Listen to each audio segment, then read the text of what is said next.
Boa noite, gente. Vamos dar continuidade às técnicas que são aplicadas ao estudo da fauna. E primeiramente eu gostaria de pedir licença a vocês, porque eu vou ficar olhando para o lado para dar uma olhadinha no slide que está aqui no celular. Então, voltando às técnicas, a gente tem a captura, marcação, soltura e recaptura de animais. Ou seja, existe a retirada dos animais do habitat onde eles vivem para inserir neles aparelhos que possam detectar para onde é que eles vão, quais são as rotas que eles fazem, quais são as áreas que eles percorrem, e pode ser colocado em animais de mesma espécie ou de espécies diferentes e aí analisar e a gente poder comparar se espécies diferentes atuam na mesma área, atuam em áreas diferentes.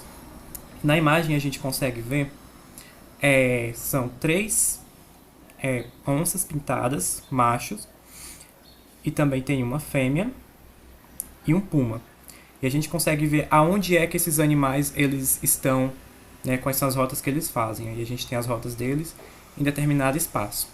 Como é que é feita essa técnica? É utilizado alguns aparelhos tecnológicos, como rádio transmissores, e a partir da radiotelemetria, que são aparelhos que localizam os animais em determinado local, para onde seja que eles vão, e conseguem traçar mapas, né, aí conseguindo definir a área de distribuição desses animais. Aí, só que essa técnica ela precisa de um pouco de cuidado, porque a gente vai estar tirando o animal, o pesquisador vai tirar o animal da área, do habitat onde ele vive, e vai estar colocando equipamentos nele. Então precisa de cuidados veterinários, de cuidados especializados para que esse animal não sofra nada, para que ele consiga voltar a viver normalmente e quando ele for recapturado, ele esteja em boas condições, para que ele não seja afetado por conta da pesquisa. Então não é somente pegar o animal e colocar um aparelho, não. Tem que ter um cuidado muito sério e muito cuidadoso com esses animais que vão estar sendo pegos para essa pesquisa. E aí a gente tem outra técnica, que são as armadilhas fotográficas. Já é uma técnica menos invasiva, porque são armadilhas que vão estar prontas, específicas, em locais específicos, que são câmeras que vão fotografar esses animais. Então, quando o animal passar, ele vai estar sendo fotografado, ele vai estar sendo filmado, e o pesquisador vai poder traçar quais são os animais que passam naquela região, naquele local onde está aquela máquina fotográfica. Claro que são máquinas superpotentes, né, que aguentam as temperaturas ambientes naquele local. E com isso a gente consegue também adquirir imagens desses animais, que muitas vezes é um pouco raro, né? A gente conseguir ver determinados animais descansando, porque são ferozes, como a gente consegue ver essa onça pintada na foto, né? Tirar uma foto de uma onça pintada, o fotógrafo não conseguiria chegar muito facilmente perto dela. Claro que existem fotógrafos hoje, mas, né, com pessoas que conseguem chegar perto de animais, conseguem trabalhar melhor isso, mas a câmera fotográfica ali ela vai conseguir fazer um trabalho mais seguro para o profissional. E aí a gente consegue ter a identificação dos animais presentes naquela área que foi estudada. E também obter outras informações, né, como vai que a gente consegue ver um evento da cadeia alimentar em determinado local. Pode ser um pouco difícil, mas pode acontecer. E aí a gente também tem a visualização e o registro de pegadas e das trilhas que os animais fazem quando eles passam. E para essa técnica, eu vou citar uma coisa que eu vivenciei nesses dias, que foi, eu estava, né, num sítio, perto do sítio, na verdade, eu estava fazendo uma trilha, e no chão, né, onde tinha areia branca, do lado era mato, do outro lado era mato. E no chão tinha uma trilha, parecia uma pessoa que pegou um cipó e saiu riscando. E eu pensava que é justamente isso. Eu nunca imaginei que ia ser um animal causador daquele risco no chão. Então, quando eu olhei para o lado, que eu escutei umas voadinhas no mato, eu dei uma olhada, eu vi uma cobra enorme. Minha mãe identificou como uma cobra de cipó, que é uma cobra grande. Eu tive, assim, medo, claro, no momento, mas achei muito interessante, porque eu nunca imaginei. Claro que para uma pesquisa mais elaborada precisa ser realmente, né, verificado se aquilo ali é a trilha daquele animal.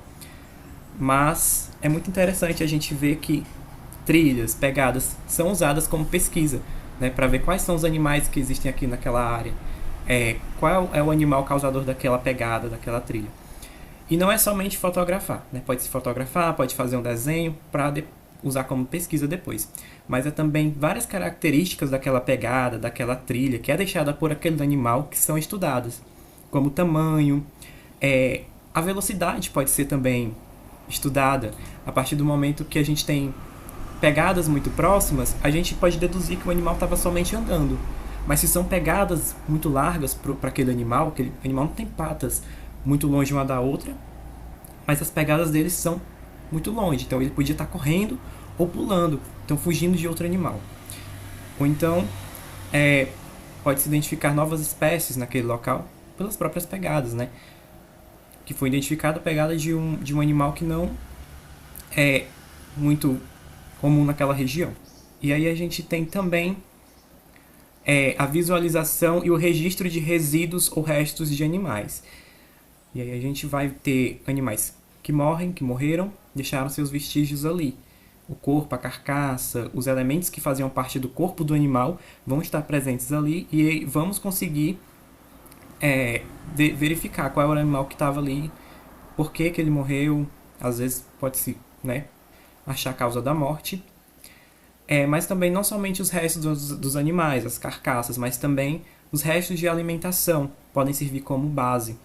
Quando é achado, por exemplo, uma fruta triturada ou mastigada, pode-se deduzir que foi um animal que comeu naquele espaço.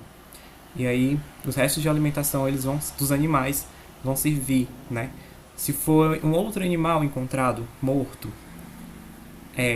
claro que a gente já vai usar o próprio animal morto como objeto de pesquisa, mas ele pode ter sido morto por outro animal e ele é um resto de alimentação, né, na cadeia alimentar. E um elemento que é muito usado também, mas principalmente pela biogeografia histórica, é os fósseis.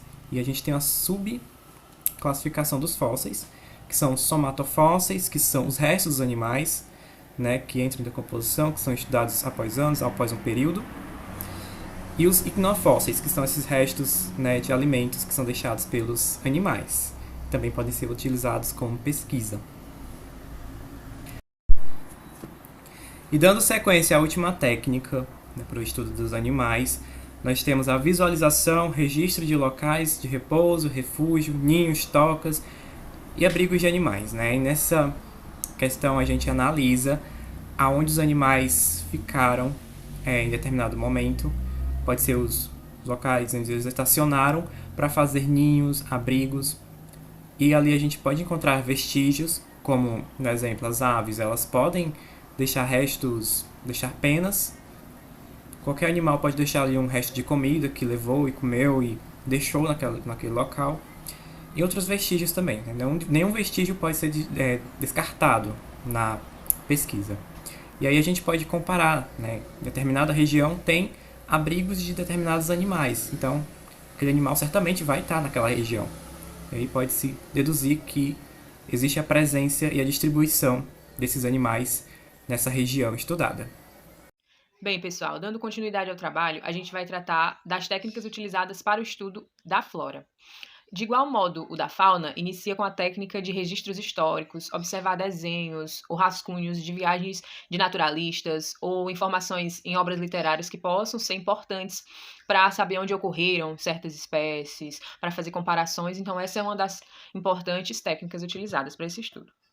Outra técnica utilizada para o estudo da flora é a consulta aos herbários. Herbários consistem em uma coleção de plantas que são desidratadas, elas são organizadas e dispostas no sistema para livre estudo. Elas são feitas com esse objetivo de serem estudadas, de servir como base de exemplares. Os exemplares que consistem em um herbário recebem o nome de essicatas. Amostras de plantas que são desidratadas em pressão constante e elas duram mais tempo ali, daquela forma desidratadas, e estão dispostas nesses sistemas para estudo, pesquisas.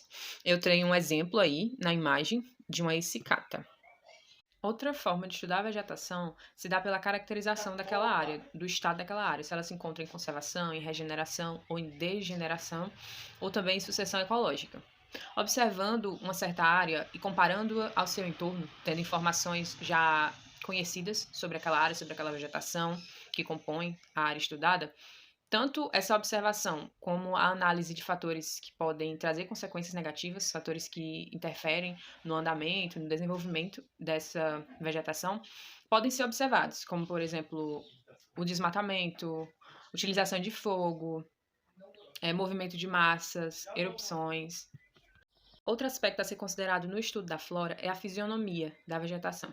A fisionomia da vegetação é basicamente a parte mais visível, uma parte inicial, utilizada para estudos iniciais. Não é algo tão profundo, mas diz respeito à organização, ao porte da vegetação, à distribuição. Também diz respeito à fenologia, que vai ser falado mais na frente. Esse aspecto, que é o aspecto visível da vegetação, ele se dá referente a vários outros fatores, como o clima, como o relevo, como a utilização daquela área, a utilização do solo. São dois os componentes principais para análise da fisionomia da vegetação. A estrutura vertical, que se dá pelos estratos, a análise dos estratos da vegetação, se é herbáceo, se é arbustivo, se é arbóreo, e a estrutura horizontal, que ela complementa as informações da estrutura vertical a considerar a densidade ou a continuidade daquela vegetação. O estudo florístico, como o próprio nome diz, é a análise da composição florística de uma vegetação. Qual é a contribuição daquela vegetação para a organização da paisagem? A fitossociologia ela busca entender como uma vegetação ela está arranjada, quais são as plantas existentes naquela vegetação. A partir de coletas e estudos em campo, são determinados parâmetros fitossociológicos para determinada espécie, determinada coleta de tipo de vegetação, que são a densidade, a frequência e a dominância. A fenologia, a observação da fenologia de uma vegetação, ela é tida a partir da observação de mudanças do estado, do modo natural que aquela vegetação se encontra. Pode ser frutificação, floração, dispersão de sementes. A fenologia, a observação da fenologia, ela se dá pela observação de mudanças que acontecem na planta a partir do seu aspecto mais natural possível, como queda de folhas, frutificação, floração, dispersão de sementes. Essa observação vai trazer informações como quais são os agentes dispersores de sementes daquela planta, dentre muitos outros.